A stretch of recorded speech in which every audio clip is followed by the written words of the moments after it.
갈라디아서 2장 16절 같이 읽습니다. 사람이 어렵게 되는 것은 율법의 행위로 말미암음이 아니요 오직 예수 그리스도를 믿음으로 말미암는 줄 알므로 우리도 그리스도 예수를 믿나니 이는 우리가 율법의 행위로서가 아니고 그리스도를 믿음으로써 어렵다함을 얻으려 함이라.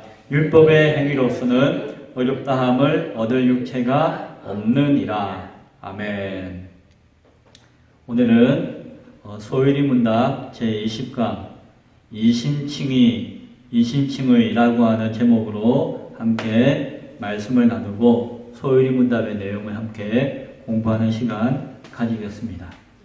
오늘 본문은 사실은 한 구절만 가지고 깊이 있는 내용을 다룰 수가 있지만 또한 오늘 이 본문이 어떠한 배경 가운데 기록되었는가를 살펴볼 필요는 있습니다.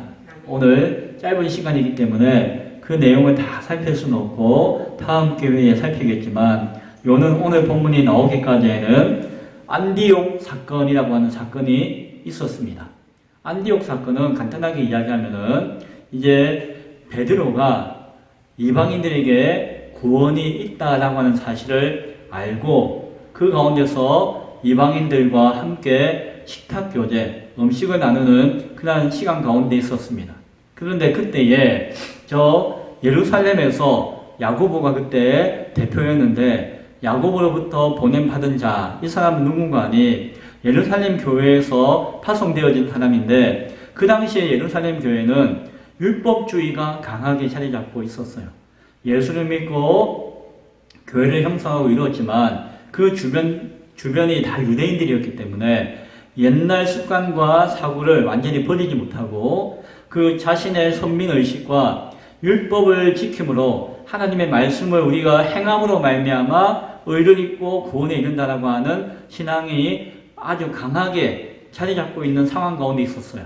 그래서 그 사람들이 지금 이 이방 땅, 사도 바울이 사역하고 있는 땅 가운데 파송되어서 점검하는 그런 어떤 기회가 그 시간에 있었던 것 같아요.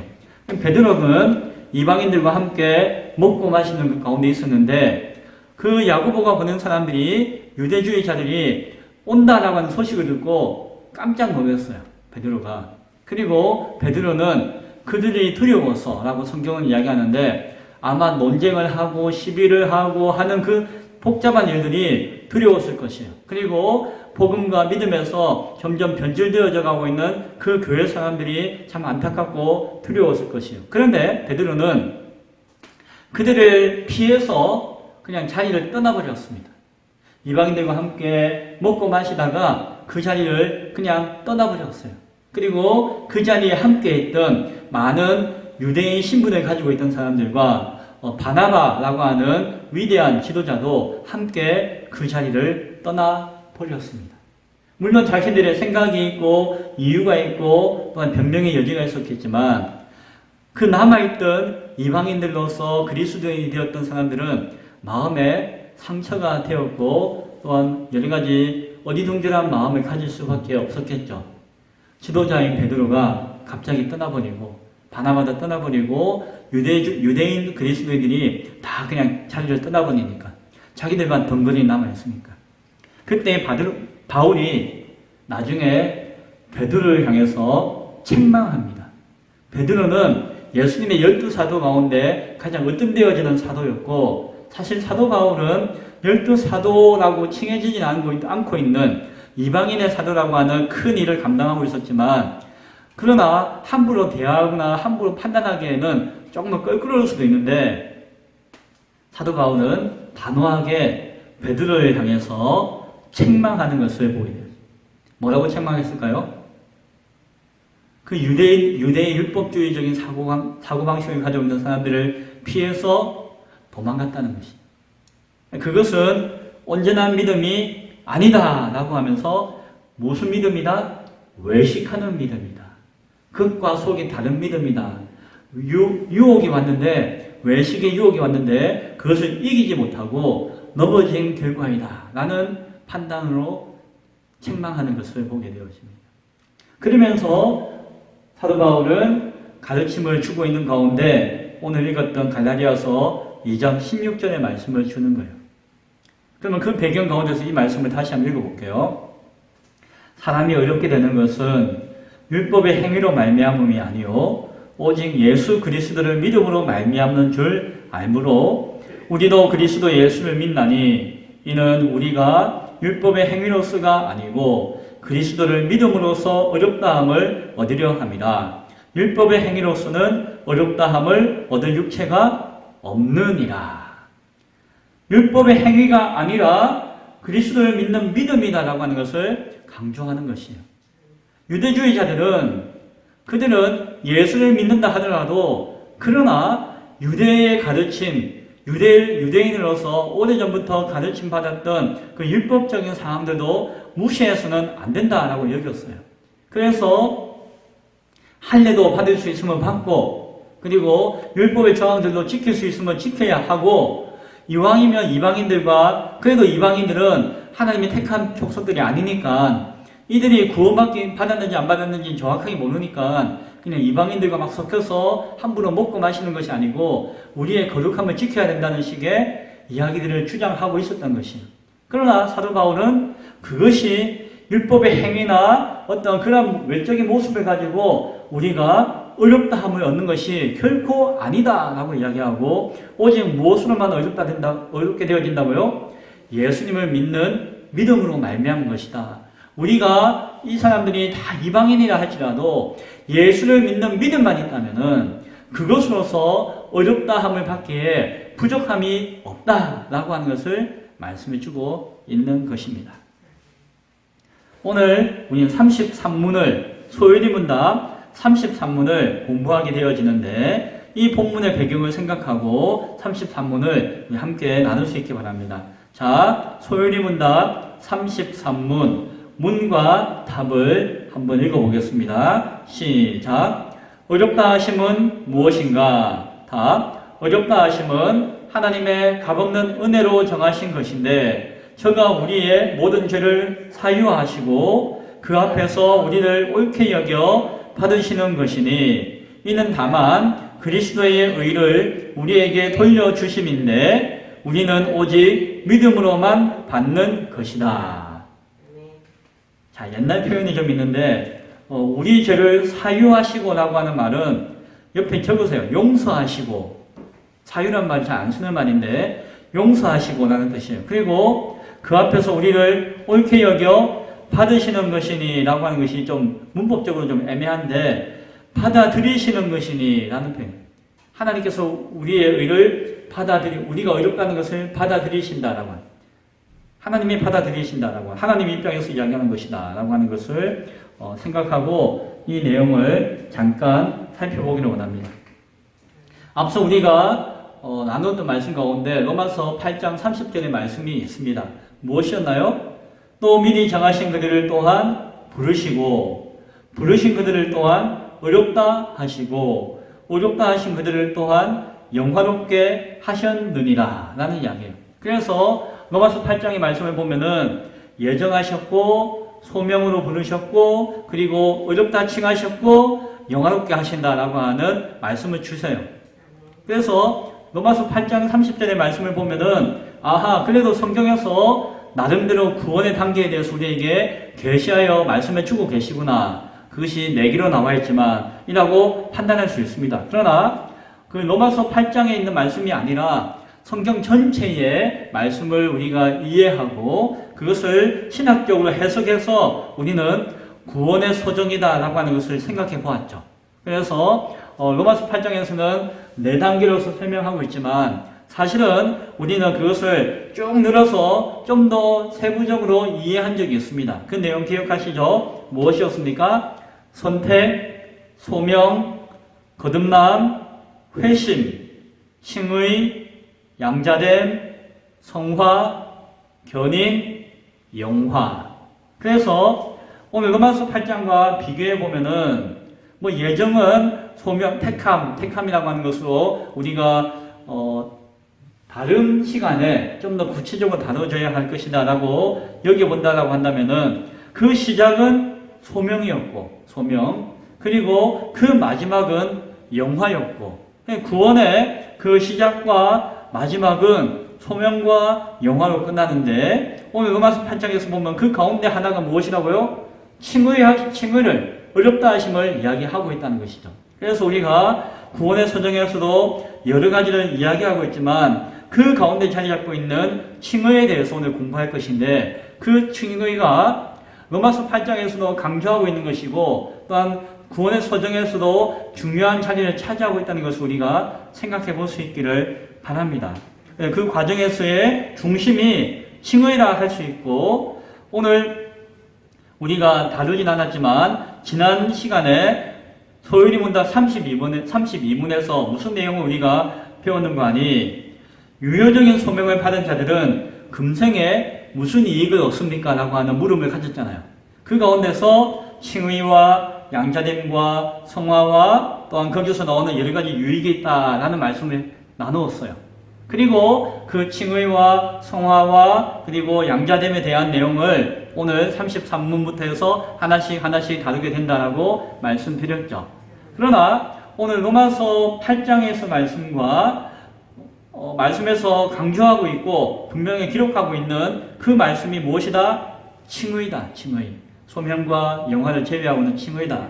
그래서 이 칭의는 조금 더 구별되어서 다른 구원의 서정에 있는 모습과 성경께서 구원에 대한 적용을 일으키는 요소들과는 조금 다르게 구별되어서 강조되어질 의미가 있다는 것을 우리가 기억할 수 있길 바랍니다. 그래서 사도 바울이 강조했던 그 내용을 우리가 인지한다 할지라도 또 그것을 벗어난다 할지라도 칭의라고 하는 요소는 앞서 이야기하고 있는 구원의 단계들과 순서와 서정에 있는 여러 표현들과는 조금 다른 의미와 다른 강조점이 있다는 것을 기억할 수 있기 바라요. 자, 그러면 그것이 무엇이냐? 간단하게 이야기하면은 다른 구원의 적용 단계들에 대한 것들을 가만 살펴보면은 그것은 구원받는 자들의 실제적인 변화의 모습을 이야기하고 있습니다. 그래서 소명이라고 하는 것은 실제로 그 사람이 소명을 받은 것이요. 중생이라고 하면은 실제로 그 사람이 거듭난 것을 이야기하는 것이죠. 그리고 회심도 마찬가지고 뒤에 나와 있는 양자됨, 성화 모든 것들은 실제로 구원의 당사자인 그 사람이 그렇게 되어지는 것을 이야기하는 것이에요.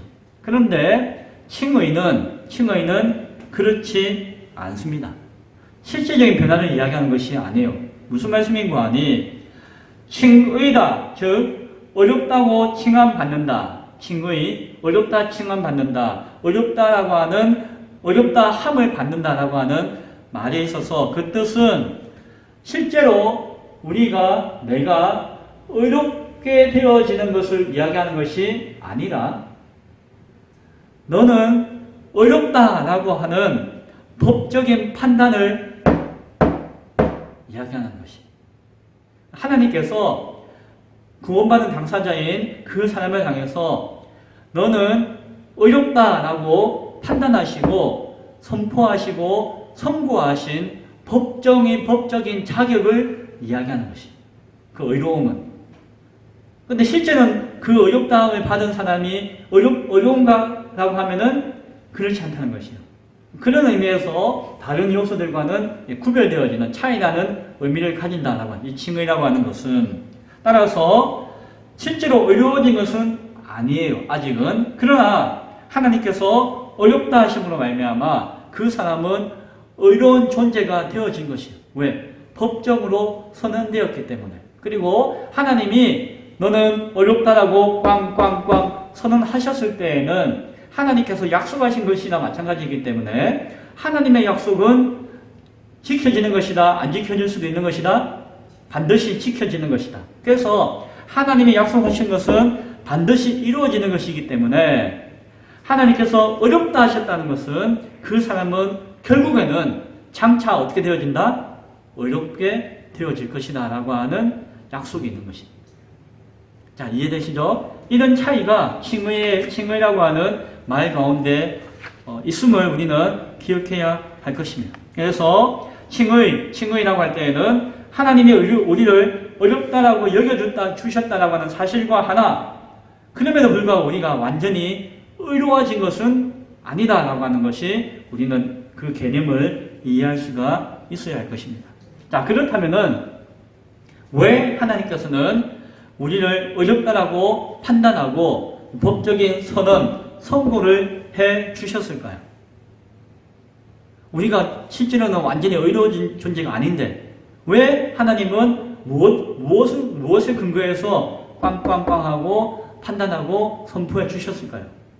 성경은 그것을 우리의 믿음 때문이다 라고 이야기해요. 믿음 때문에.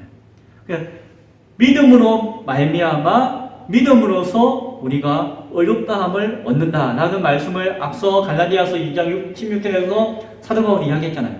그 말씀이 성경 곳곳에서 증거되어지고 나타나고 있다는 것이. 우리가 어렵게 되어지는 어렵다라고 하나님께서 꽝꽝꽝 선언하신 이유는 우리의 믿음 때문이다라고 하셨어요. 믿음 때문이다. 우리가 앞서 시간에 믿음에 대해서 공부할 때에 일반적인 믿음과 구원에 관계되어진 구원 얻는 믿음을 구별해서 살펴볼 필요가 있다고 이야기했었죠. 일반적인 믿음이 내가 믿는 그리고 어떤 사실에 의해서 믿는 것이라고 한다 할지라도 그것이 우리가 구원에 이르는 믿음을 이야기하는 것이 아니다라고 이야기했었죠. 구원에 이르는 믿음, 구원을 향한 믿음, 구원에 관계되어지는 믿음과는 구별되어질 필요가 있고 구별해서 생각해야 된다라는 이야기를 했었습니다. 그래서 우리의 이 믿음은 나의 의지, 내가 믿어야지라고 하는 의지로 말미암은 믿음이 아니고 내가 무엇을 믿음의 결과로서 무엇을 구체적으로 행했다라고 하는 증거가 나타난 믿음을 이야기하는 것이 아니라 믿음으로 말미암아 어렵다라고 하는 것을 여길 때에는 이 믿음은 무엇인가 하니 하나님의 주권에 의해서 성령께서 적용하신 믿음이에요. 그것은 앞서 구원의 서정 안에 있는 믿음이에요. 소명과 중생과 회심과 함께 이루어지는 그 믿음이에요. 그것은 내가 믿는다라고 하는 믿음과 다른 성령께서 우리에게 적용해 주시는 하나님의 주권과 은혜 가운데 우리에게 주어지는 믿음이다라고 지난 시간에 말씀을 드렸어요. 그 믿음으로 말미암아 그 믿음으로서 우리가 어렵다함을 칭한다는 것입니다. 그러면 하나님께서 우리를 어렵다라고 꽝꽝꽝 선포하신 그 근거가 이유가 믿음이라고 했는데 그 믿음조차도 우리의 의와 우리의 공로가 있는 것이 아니라 그것조차도 하나님의 은혜 가운데 있는 것이다 라고 하는 것을 기억해야 되는 것입니다. 그래서 믿음으로써 어렵게 되어진다고 해서 이 믿음 때문에 믿음이 이유가 되어서 우리가 어렵게 되어지는 것이 아니다는 것이에요. 그렇게 오해해서는 안 된다는 것이고 믿음을 통해서 우리가 어렵게 되어진다는 것. 그러나 이 믿음을 통한다는 것도 하나님의 은혜 가운데 주권 가운데 있는 것이다라고 하는 것을 우리가 잘 기억할 수 있어야 합니다. 구원에 관계되어지는 그 모든 것들은 우리가 쪼개어서 설명한다 할지라도 그것 가운데 단 하나라도 인간의 의지와 인간의 능력과 인간의 공로가 그 가운데 영향을 주는 것이 있다 없다? 없다는 것이에요. 성령께서 우리에게 적용시켜 주는 것. 하나님께서 주시는 은혜라고 하는 것을 잘 기억해야 할 것입니다. 그래서 실제로는 하나님께서 허락해 주시는 그 주권적인 믿음을 이야기하는 것이다. 앞서 우리가 회심에 대해서 이야기했잖아요. 회심에는 두 가지 요소가 같이 있는 것이라는 거였죠. 무엇이었죠? 회개, 죄에서 돌이켜서 하나님을 향해서 나아가는 것. 그 가운데 있는 이 믿음이 믿음으로서 의롭게 되어진다고 하는 그 믿음의 본질인 것이죠. 그러면은 우리가 또한 생각할 것은 그 구원을 주시는 근거가 되어지는 이 믿음으로 말미암아 의롭게 되어진다고 했죠. 이 믿음은 우리가 믿는 의지적으로 믿는 행위가 아니고 우리의 노력이 아니라고 한다면은 이 믿음의 근거는 또 무엇일까요? 이 믿음의 근거는 무엇일까요? 즉 하나님이 어렵다라고 하실 때에 믿음이 믿음으로 말미암아 어렵게 되어진다라고 했고 그렇다면은 다시금 이 믿음의 기준 하나님이 바라보시는 이 믿음의 근거는 무엇일까요? 또 생각해 보는 것이에요. 자, 여기에서 우리는 오늘 읽었던 33문의 답의 내용을 한번 생각해 봅니다. 자, 우리가 문답 가운데 답의 내용을 생각해 봤는데 그 답의 내용 가운데 어렵다 하심은 하나님의 값없는 은혜로 정하신 것인데 라고 이야기하죠. 뭡니까? 이것은 인간의 값이 아니라 하나님이 주시는 은혜이고 값으로 치환할 수 없는 은혜이고 값없는 순전한 선물이다라고 하는 것이죠. 그래서 그것이 어디에 달려있는 것이다? 하나님의 주권적인 은혜 가운데 달려있는 것이다 라고 하는 것을 이야기하죠. 또 저가 우리의 모든 죄를 용서하시고 라고 하죠. 그 용서의 근거는 무엇이라고요? 성령께서 적용케 하시는 그 회개와 믿음, 회심을 통해서 우리가 죄 용서함에 나아가게 되어지는 것이죠. 자, 그 앞에서 우리를 옳게 여겨 받으시는 것이니 이것은 하나님의 입장에서 받아들이신다는 것이에요. 하나님 입장에서 그 구원의 역사를 통해서 우리가 의롭게 되어지는 것에 대해서 하나님이 받아주신다라고 표현해요. 그래서 한편으로는 하나님께서 어렵다라고 인정하시고 선포하셨다는 의미와 동시에 그것은 하나님께서 우리를 의인으로서, 의로운 존재로서 받아주신다라고 하는 표현이에요. 그러니까 어렵다라고 인정하는 것과 의인으로서 받아주신다는 것이 표현은 좀 다르지만 같은 의미인 거 이해가 되시죠? 하나님께서 그 의를 주관하시고 선포하시고 이루신다는 것이 그 의롭게 되어지는 것이 하나님의 주권 가운데 달려있다는 것이 그리고 또한 이는 다만 자 여기가 중요합니다. 그리스도의 의를 우리에게 돌려주심인데 우리는 오직 믿음으로만 받는 것이다. 믿음으로만 받는 것이다 라고 하는 것은 무슨 의미인지 아시겠죠? 우리 지금까지 이야기한 거 믿음으로써 의롭게 되어진다. 그래서 그 믿음으로만 의롭게 되어진다는 것을 이야기하는데 그 중간에 다만 무엇으로서 그리스도의 의를 우리에게 돌려주십니다. 라고요. 자, 그러면은 의롭게 되어지는 것이 믿음에 근거한 것이고 믿음을 통해서 이루어지는 것이고 그렇다면은 어렵게 하는 그 믿음의 기준이 무엇인고 하니 그리스도의 의다라고요. 그리스도의 의. 자, 차분하게 생각합니다. 자, 하나님은 우리를 의롭다고 할 때에 우리의 의를 보고 의롭다고 하셨다고요? 아니에요. 그렇죠? 그러면은 우리를 의롭다고 하실 때에 우리는 아직 의가 없고 불의한데 의롭다고 하실 때에 무엇에 근거해서 우리를 의롭다라고 하셨는가? 라고 할 때에 성경은 그리고 오늘 소율이 문답이 정리하여 우리에게 밝혀주고 있는 내용은 무엇이다? 그리스도의 의를 우리의 의로 삼아 우리를 의롭다라고 하시는 것입니다. 이 믿음이라는 것이 무엇이라고요? 그리스도의 의를 내가 믿는 것이에요. 그리스도의 의를 통하여서 내가 회개하고 바라보고 나아가는 것이 믿음이라는 것입니다. 그러면은 그리스도의 의가 이야기하는 것은 무엇인가요? 그리스도의 의라고 하는 것이 무엇을 이야기하는 것인가요? 예수 그리스도께서 우리의 죄를 위해서 십자가에 달려 죽으셨다라고 하는 그 사실. 그로 말미암아 예수 그리스도께서 모든 죄의 값을 다 지불하셨고 그것이 하나님 앞에 의가 되셨다는 것입니다. 그래서 예수 그리스도의 십자가를 바라보며 그 예수 그리스도를 내가 성령의 도우심을 통하여서 믿을 때에 내 죄의 모든 것을 회개하고 믿을 때에 그것을 보시고 하나님께서는 우리를 의롭다라고 여기시는 것입니다. 내가 예수 그리스도를 믿는 믿음을 보아서가 아니라 내가 믿는 믿음인 그 예수 그리스도의 의가 나에게로 왔기 때문에 나에게로 성경 여기서 뭐라고 표현하는 거니? 돌려졌기 때문에 라고 이야기해요. 그래서 이것을 다른 말로 그리스도의 의가 우리의 의로 여겨지게 되었다는 것을 그리스도의 의를 우리에게 돌려주셨다라고 하는 것을 다른 말로 그리스도의 의가 우리에게 전가되었다라고 하는 말을 사용해요. 조금 어려운 말일 수도 있는데 이 전가라고 하는 것은 한자인데 아마도 돌려주셨다라고 하는 것을 이 전자는 돌리다라고 하는 표현, 돌릴 전자, 회전할 전자, 가는 이것을 넘길 가자. 그래서 돌려주셨다라고 하는 말을 한자로 표현해서 전가시켜주셨다라는 말로 이야기하는 것입니다. 그래서 앞으로 하나님이 그리스도의 의를 인간에게, 우리에게 전가시키셨다라고 하는 표현을 하면은, 아하, 그 그리스도의 의를 우리 가운데 돌려 넘겨주셨다라는 표현이구나라고 하는 것을 이해하시면 됩니다. 어려운 용어지만 똑같은 표현이에요.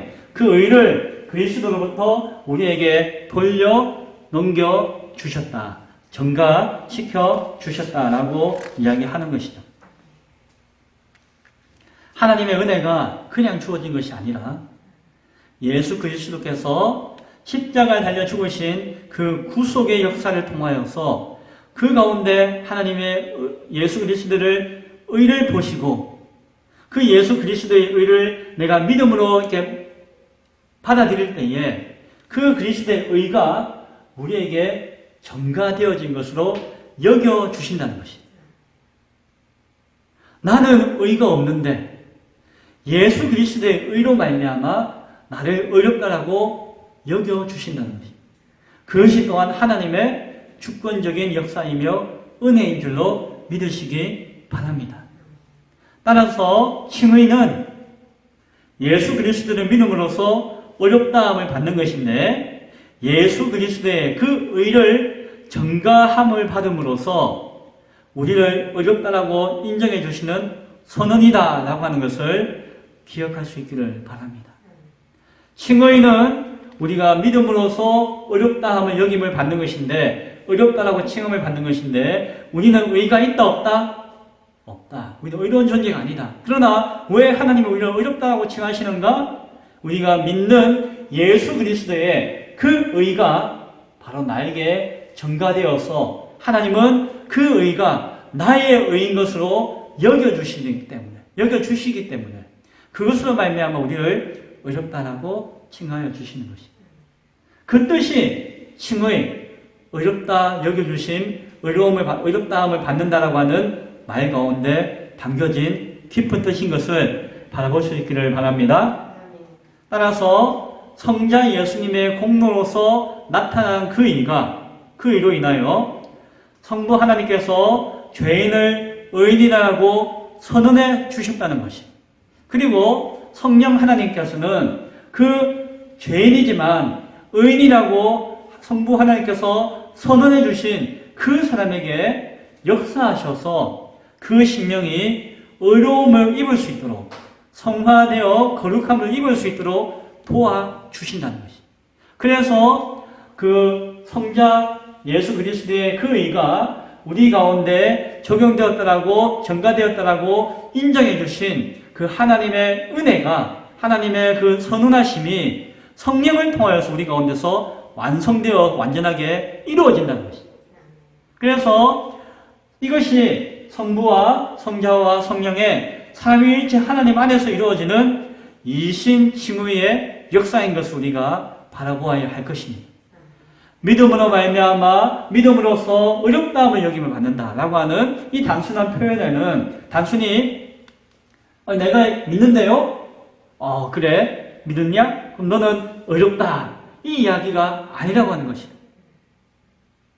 이신칭의라고 하는 이 단순한 말을 분명하게 이해할 때에 우리 신앙의, 기독교 신앙의 본질을 바르게 이해할 수 있게 되어집니다. 종교개혁의 시작은 이 이신칭의의 의미가 왜곡되었고 변질되었고 감춰져 있는 그 상황 가운데서 말씀을 통해서 그 이신칭의의 본질과 의미가 새롭게 온전하게 드러남으로써 교회가 변화되어지고 개혁되어지는 역사가 있었다는 것을 우리가 바라봐야 돼요.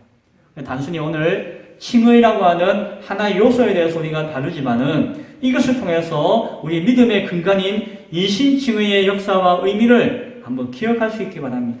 이 안에서 우리가 믿는 것이 아니에요, 우리의 공로가 아니에요 라고 하는 그런 의미가 어떤 이유 가운데서 우리 가운데 그렇게 고백되어지는가를 생각할 수 있기를 바랍니다. 마지막으로 하나 생각해 볼 것은 야고보서가 있습니다. 야고보서 흔히 행함으로써 믿음을 강조하고 있는, 행함이 믿음 앞에 앞서는 것처럼 이렇게 오해되어지는 부분이 있는 요소가 있는 것이 야고보서인데, 사실 야고보서에서의 칭의와 사도 바울이 이야기하고 있는 칭의의 의미는 조금 다릅니다. 다음에 이야기하겠지만, 사도 바울은 그 어렵다 하게 되어진다는 것을 말 그대로 앞서 이야기했던 어렵다, 어렵게 되다라고 하는 뜻으로 사용한다면은, 그 야고보서에 있는 저자는 그 칭의를 인간이 의로움을 보이거나 나타내는 의미로서 사용합니다.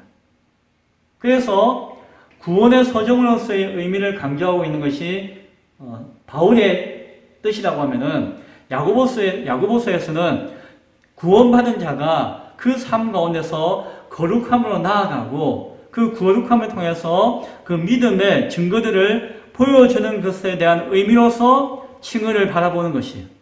그래서 칭의를 바라보고 있는 그 시각이 다르기 때문에 그 의미를 다르게 해석되어질 요소가 있기 때문에 혼란이 주어지는 것인데, 그것은 나중에 따로 시간을 내서 한번 생각해 보기로 하네요.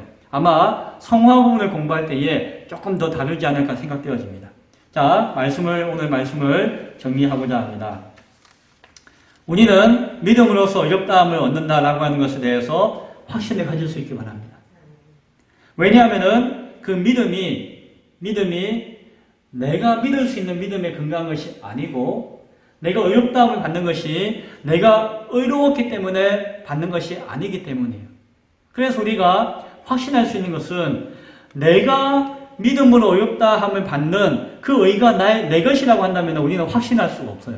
그렇죠? 누가 자신을 확신할 수 있겠습니까? 목사님, 저도 저 자신이 못 믿어올 때가 있는데. 그러나 우리의 의는, 우리의 어렵다 하심은 나의 의로움이 아니라 예수 그리스도의 의가 증가되어진 의로움이기 때문에, 그것은 영원한 것이며 변함없는 것이며 그 하나님의 약속 가운데 있는 것이기 때문에 완전한 것이다라고 하는 사실을 믿을 수 있기를 바랍니다.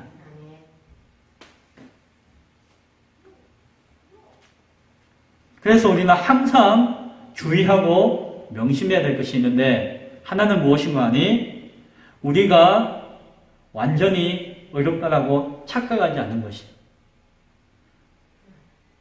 하나님이 네가 어렵다라고 칭해 주셨다 할지라도 우리 가운데서 늘 기억해야 되는 것은 무엇이라고요? 우리가 완전한 구원이 완성되어지는 그 영화의 단계까지 나아가기 전에는, 물론 그 과정에서 성화되어지는 변화의 모습을 우리가 추구하고 그것이 열매로서 나타날 수는 있지만, 그럼에도 불구하고 우리는 완전한 의인인 존재가 아니다라고 하는 것. 그래서 우리가 완전한 척, 완전한 의인인 척, 완벽한 척 이렇게 드러내거나 착각하거나 해서는 안 된다라고 하는 사실을 기억할 수 있기 바랍니다. 그러면서 동시에 우리의 현실의 연약함과 불의한 모습 가운데 낙심하지 않아야 될 이유도 거기에 있습니다. 앞서 이야기했죠. 왜요? 우리의 의는 나로 말미암은 것이 아니라, 내가 연약하고 부족하다 할지라도 나를 의롭다 칭하신 그 하나님의 완전하신 의에 내가 붙들림만 되어진다면은, 결국에는 내가 그 의 앞에 붙들림만 되어서 의인으로서 모습을 가지게 될 것이다라고 하는 믿음과 확신이 있기 때문에, 그래서 우리는 순간순간 낙심할 수밖에 없는 연약한 가운데 있다 할지라도 우리가 낙심하거나 좌절해서 쓰러져 있을 이유는 없다라고 하는 것을 기억할 수 있기를 바랍니다.